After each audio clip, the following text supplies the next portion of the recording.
A major camera leak has revealed a future Nikon mirrorless body that appears to intentionally disrupt Nikon's own carefully constructed lineup.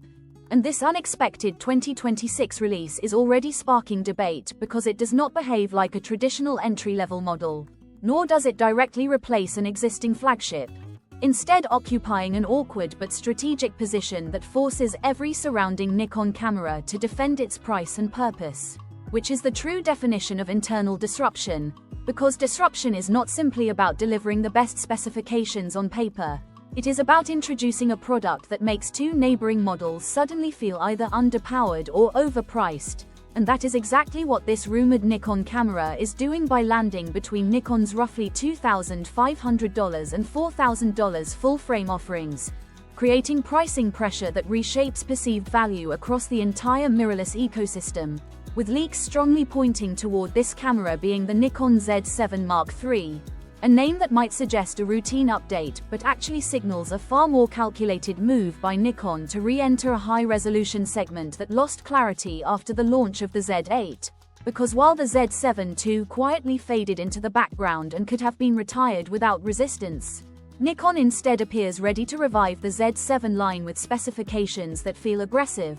modern, and intentionally uncomfortable for both the Z6 III and the Z8, making this less of a refresh and more of a structural realignment. As current reports suggest, the Z7 III will feature a 45.7 megapixel full-frame back illuminated CMOS sensor, powered by Nikon's latest EXPEED 7 processor, paired with advanced AI-driven hybrid autofocus including deep learning subject detection for humans, animals, birds, and vehicles, alongside internal 8K 30p RAW video recording, oversampled 4K up to 120 frames per second, mechanical burst speeds around 10 fps with electronic shooting up to 20 fps, in-body image stabilization rated around 6 stops, professional-grade color science, dual card slots, and a projected launch price near $3,000, which immediately places it in a competitive gray zone because the Nikon Z6 III currently sits near $2,500, offering excellent performance at 24 megapixels, while the Nikon Z8 remains positioned around $4,000 with its stacked sensor and flagship-level speed. And when a camera appears squarely between those two price points while delivering nearly double the resolution of the Z6 III and a large portion of the Z8's hybrid capabilities, the psychological hierarchy begins to collapse, because buyers comparing camera specs and value propositions are no longer making clear step-up decisions, and instead are forced to question whether the lower model sacrifices too much or the higher model charges too much, which is especially dangerous in a market where photographers and videographers are actively cross-shopping Nikon, Sony, and Canon bodies before committing to a system, and the disruption deepens when it becomes clear that Nikon intentionally avoided using a stacked sensor in the Z7 III, choosing a high-quality non-stacked BSI sensor instead to control costs, because while stacked sensors provide superior readout speeds, reduced rolling shutter,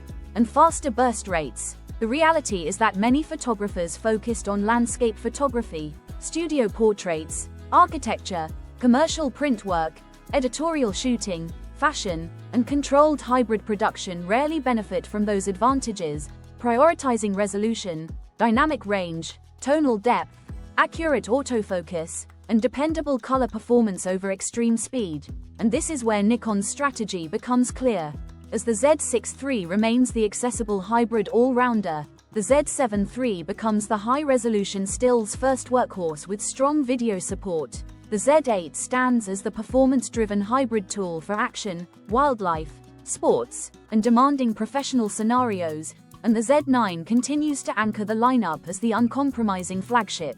Yet this segmentation only works if buyers accept Nikon's logic, because if too many users decide that the Z7 III delivers nearly everything they need at a significantly lower price than the Z8, Nikon risks cannibalizing its own premium model. While if the Z7 III underdelivers with rolling shutter artifacts, weaker low-light autofocus, compromised build quality, or thermal video limitations, it risks becoming redundant rather than revolutionary, pushing buyers either downward to the Z6 III or upward to the Z8, which would turn the Z7 III into a bottleneck instead of a bridge, highlighting just how narrow the line Nikon is walking. as the camera must feel like a meaningful upgrade without feeling like a shortcut. And understanding why this camera exists requires revisiting the Z9 II's history.